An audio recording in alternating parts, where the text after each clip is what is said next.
And we are back with the third segment of the GSMC Sports Podcast presented by the GSMC Sports Network.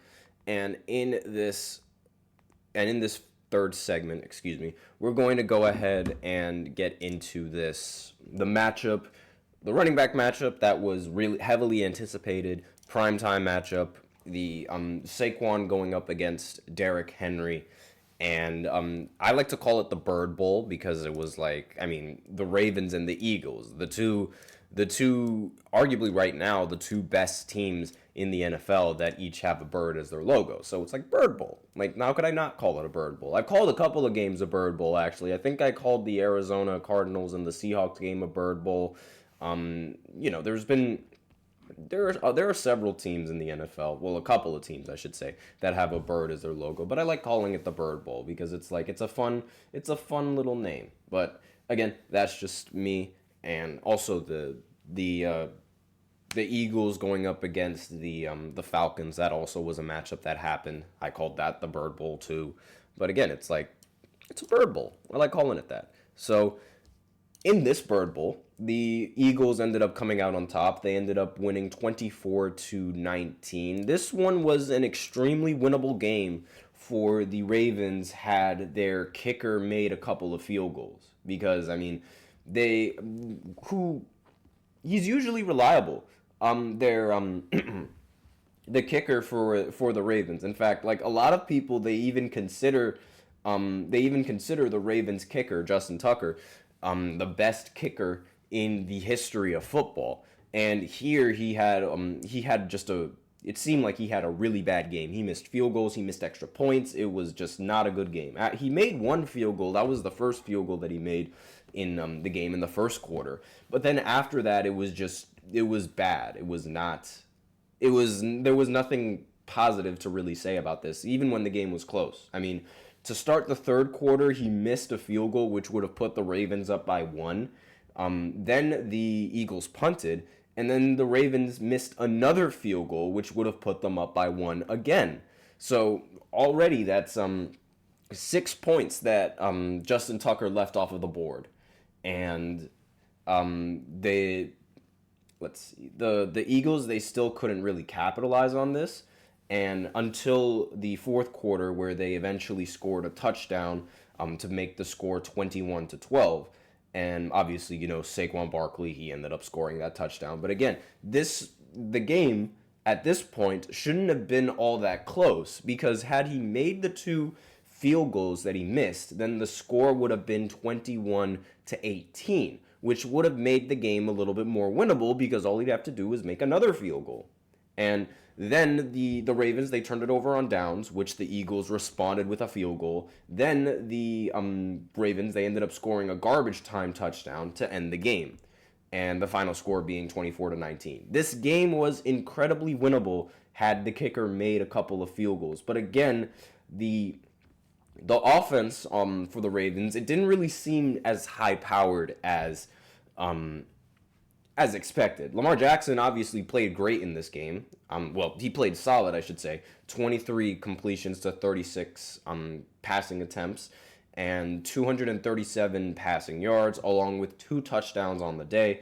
Nobody had a rushing touchdown in this game. Derrick Henry, he did have 82 yards on 19 attempts, and Lamar Jackson had 79 yards on 8 attempts. But again, no rushing touchdowns coming in from the Eagles. The Ravens, whereas the Eagles, on the other hand, they had 2 rushing touchdowns, one from Jalen Hurts and another from Saquon Barkley. Saquon ended the game with 107 yards and a touchdown, by the way. And Jalen Hurts, he only threw the ball 19 times, but similar to Josh Allen, he made them count, completing 11 of them and also throwing for a touchdown in this game. And again, this was an extremely winnable game for the Ravens, and this ultimately gives Saquon Barkley more leverage in talking about, in being in MVP talks, because right now, in most of the gambling sites that I've seen, Josh Allen is the favorite, and then right behind him is Saquon Barkley. So this matchup ultimately gives him that edge over Derrick Henry, because he did completely outplay Derrick Henry in this game. I mean, 107 yards and 1 touchdown compared to 82 yards and no touchdown. That's clear cut. I mean, you can clearly see who outplayed the other. And while I will say that the average yards per attempt was more or less the same, this game, it was never really in doubt, like with Barkley being the better player in this matchup.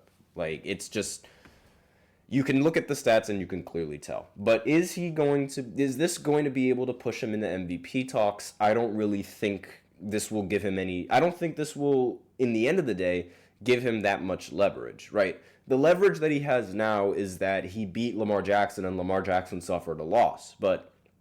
And since Saquon has been the only real consistency in Lamar Jackson losing to NFC teams, that is also giving him a boost in the MVP rankings as well, especially beating one of the favorites to win the MVP as a running back, and being by far the better player on the team and the most important player, one of the most important players on the team. It makes sense why he's getting this boost. But at the end of the day, I don't think, as much as I miss Saquon and as much as I like him as a person and as a player, I do not think he should be the MVP. And like, there is some truth in the merit that MVP is a quarterback award, because no good running back I'm going to say this every single time, no good running back in the NFL is more valuable to a team than a good quarterback. It is just that simple. You can have good running backs, but they'll never be more valuable than a good quarterback to a team. It's like, it just will not happen. But that's just my opinion.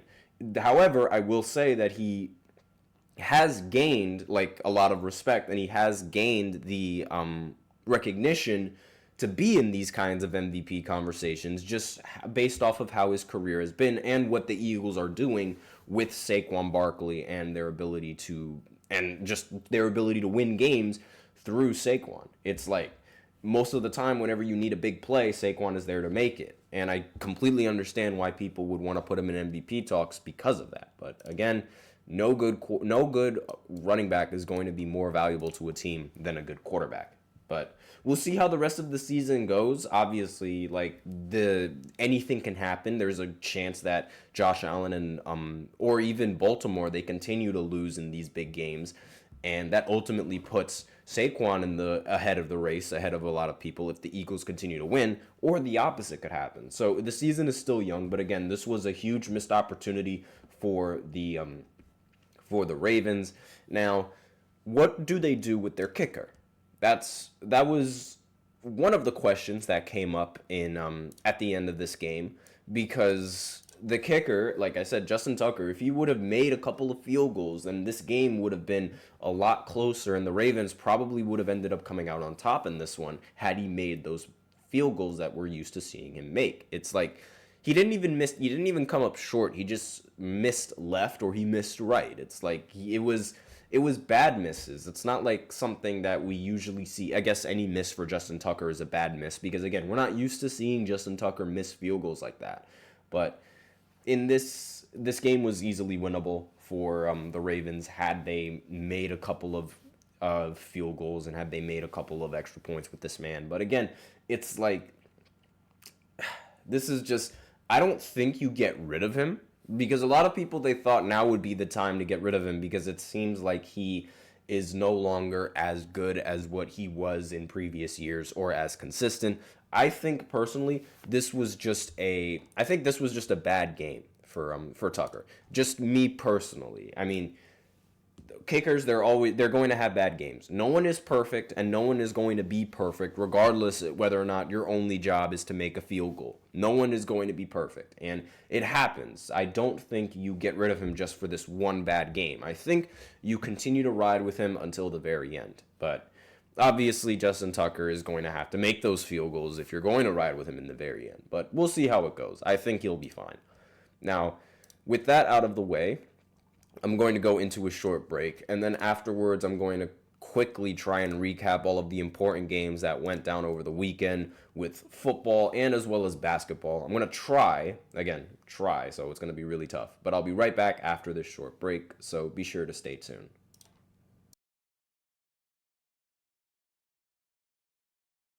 For the best and latest podcasts available anywhere, go to the podcast app on your cell phone and type in GSMC to access free content-rich podcasts on health and wellness, book reviews, sports, entertainment, relationships, social media, movies, technology, finance, and even weird news. Subscribe and download the GSMC Podcast Network's family of shows, available everywhere podcasts are found.